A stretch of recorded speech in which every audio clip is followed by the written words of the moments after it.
I'm Michelle. Welcome to Lead Safe Best Practices Edutainment videos. These videos have been produced to assist lead remediation professionals and do-it-yourselfers to work successfully in pre-1978 housing and child-occupied facilities. Our goal is to help you minimize the creation of lead hazards through uncontained dust and debris. Welcome to Module 1, Why Be Concerned About Lead-Based Paint, where we will be discussing why you should be concerned. We will also define lead-based paint and go over some of the health risks of lead, as well as symptoms of lead poisoning. We will talk about why dust and debris are such a problem, and show how a little dust can go a long way. We will end our lesson with true stories from people affected by lead poisoning.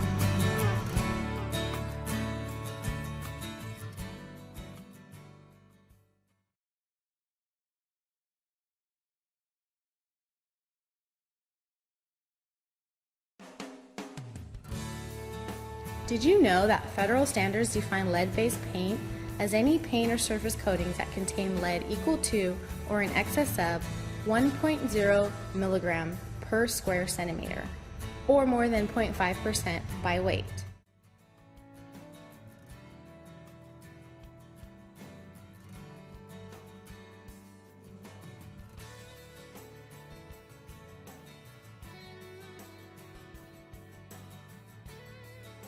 I know you're wondering, what is 1 square centimeter of lead-based paint?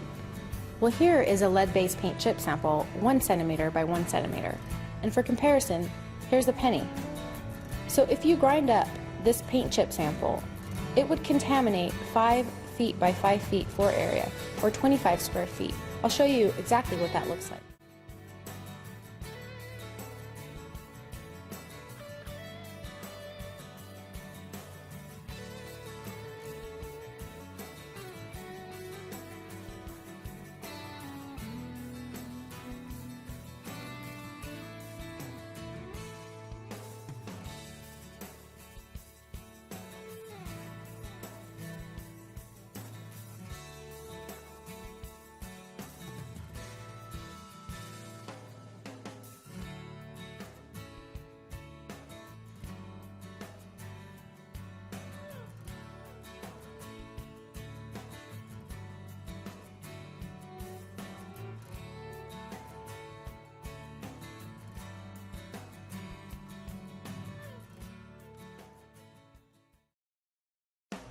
Hi, I'm Michelle.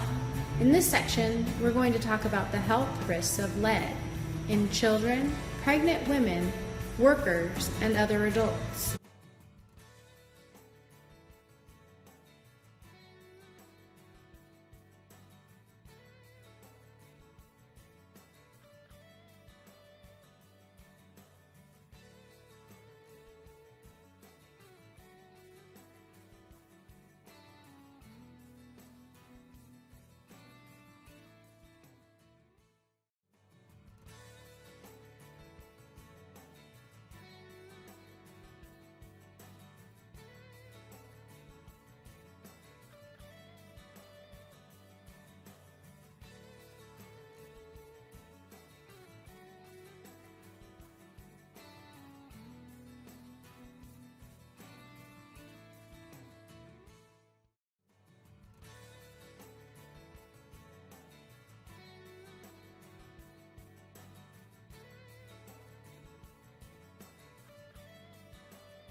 Lead is very, very hazardous to children.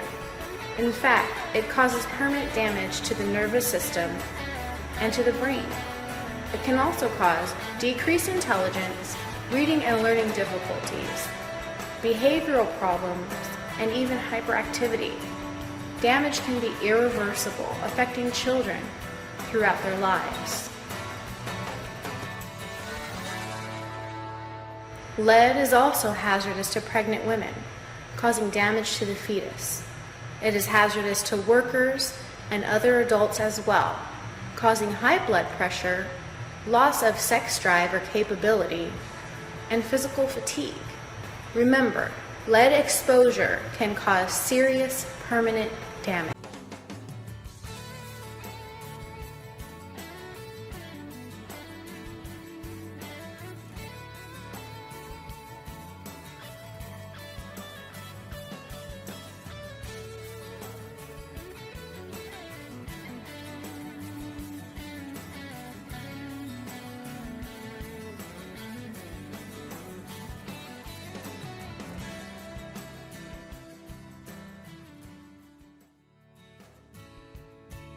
You are watching Lead Safe Best Practices Edutainment videos, brought to you by US EPA, Lead Remediation Association of America, and Sonica Entertainment.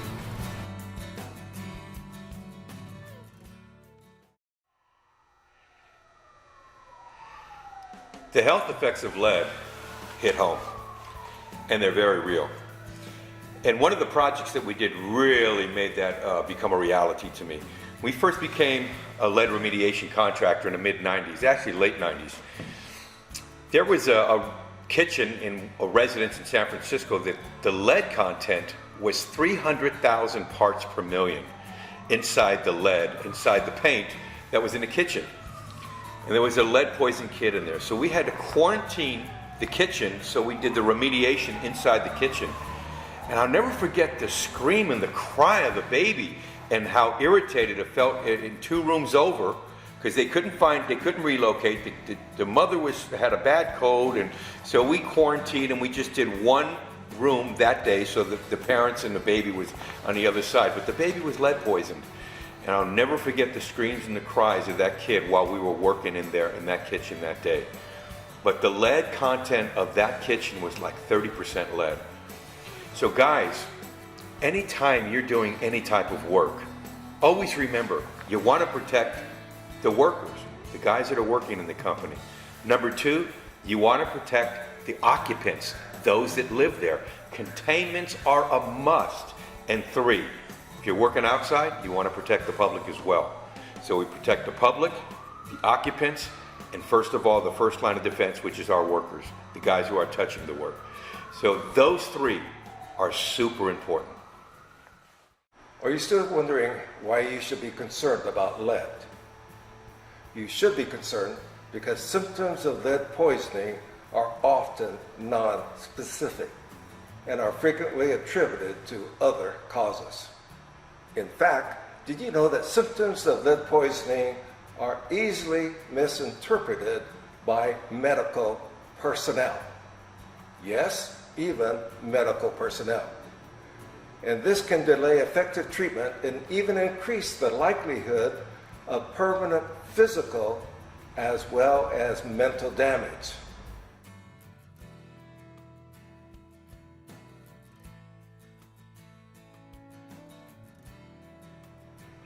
Some of the symptoms of lead poisoning include headache, stomach ache, irritability, fatigue, loss of appetite, as well as joint and or muscle pain. You may be wondering, so how do I know if I'm lead poisoned? Good question. The only sure way to determine lead poisoning is to take a blood lead level test.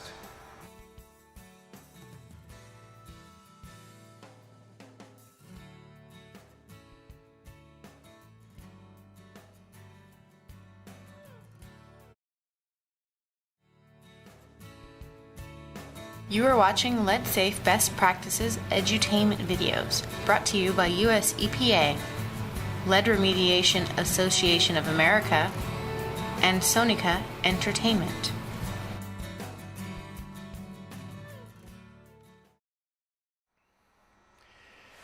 Here's an experience that I give my guys annual blood tests every year to kind of gauge and see how we're doing. And usually their lead levels come in between 5 and 7 every year.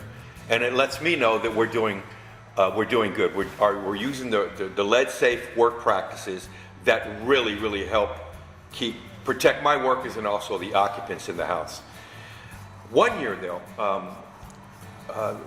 one of my workers his blood levels came back at 19.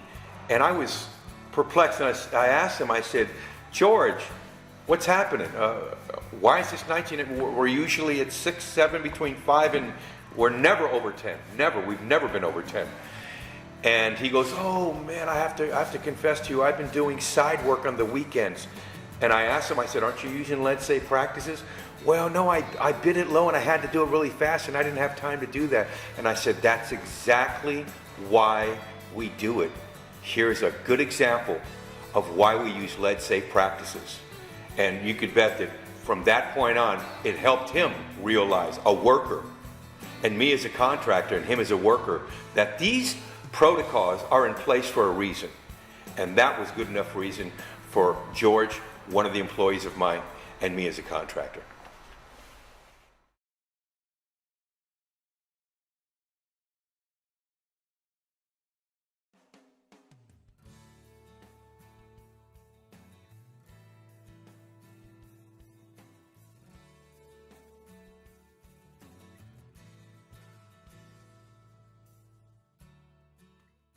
Did you know that lead-based paint is the primary source of lead-contaminated dust in housing? I know you're wondering, why was lead used in the first place? Well, lead was a good additive for preventing mold, mildew, and rust, and it was also added for color and durability. However, as of 1978, the use of lead-based paint in housing was banned throughout the United States. Did you know that even when paint with concentrations of lead lower than the federal standards is disturbed, the disturbance can still result in high concentrations of lead and dust, which can cause health problems?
Proper precautions are not taken prior to, during, and after jobs that generate dust.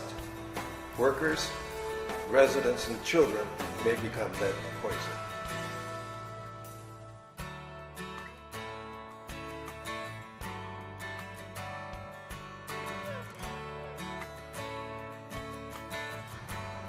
Did you know that a little dust really does go a long ways? You can't see it, it's hard to sweep up, but it does travel. Even a floor that looks clean can have lead dust on it. Only a laboratory test can tell you for sure if an area is contaminated with dust. Normal cleaning methods will not pick up all the dust in the work area. Sweeping is not enough. You need to use water, detergent, and a HEPA vacuum to clean up the dust effectively. Once dust is released, it is easily tracked around, inside and outside the work area.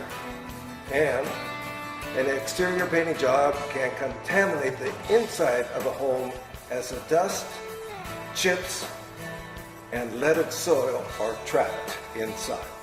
This is a demonstration of just how difficult it is to properly clean up lead dust from a surface.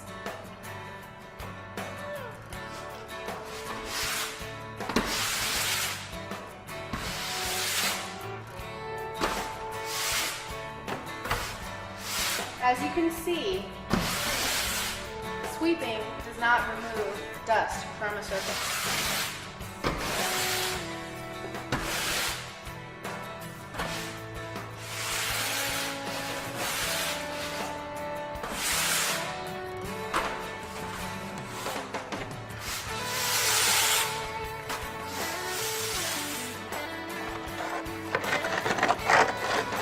Sort of like getting caught up in a whirlwind. We went through, in a nutshell, the financial and emotional depression that follows lead poisoning. Once we found out that we poisoned the whole family, we had to find out how to do this right. It's completely changed my work. I can't bid on a job in an old house without including precautions for lead paint. One, so I don't bring it home to my family. My family doesn't need it. We've already been through that. The occupants of the building I'm working on don't need it either. Katie, do you have a floor? I know what they're going to go through, and nobody should have to go through that. Mommy, okay? Primarily boils down to a few very simple things. One, don't make a mess. Two, if you do make a mess, make it in as small as an area as possible, containment. Three, when you make a mess, clean it up. Clean it up completely. It's not broom clean, it's not shop vac clean. It's the same cleaning as if you took your car and to have it detailed. So they know that by doing things the traditional way, they poison kids. They know there's enough evidence available now that renovation poisons kids. There's enough evidence that some maintenance jobs create enough of a hazard to poison kids. This is, yes, something we need to change.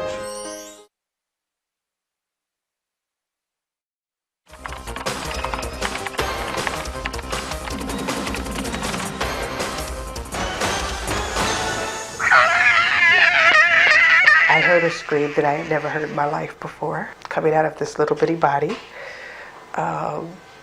It was a scream of sheer pain.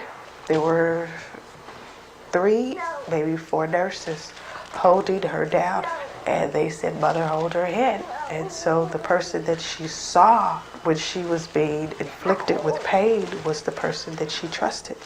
It was hard to sit and watch her have to go through chelation therapy, which was 2 shots per day for a 3-day period in some cases it was a 5-day period. And all I kept saying to myself is that we had to do this because it was going to make her better. That was the first time I found out what lead could do to a child's system. And it hurt even more to find out that lead poisoning was an entirely preventable disease. I don't know how much of that is her and how much of that is lead. I don't think that it's fair for me to have to sit and wonder if she's going to end up with attention deficit disorder, if she's going to end up with a learning disability. Good. I would hope that people would consciously be aware of lead-based paint when they walk into a unit and protect themselves and protect our children. There's a child here, and this is old paint. The combination of the two, knowledge is power, is a real serious saying. Because if they just consciously think for 1 minute before they start, that could make all the difference. If not for the sake of the family that you are in the house doing the work for your own. You are watching Lead Safe Best Practices Edutainment videos, brought to you by US EPA, Lead Remediation Association of America, and Sonica Entertainment.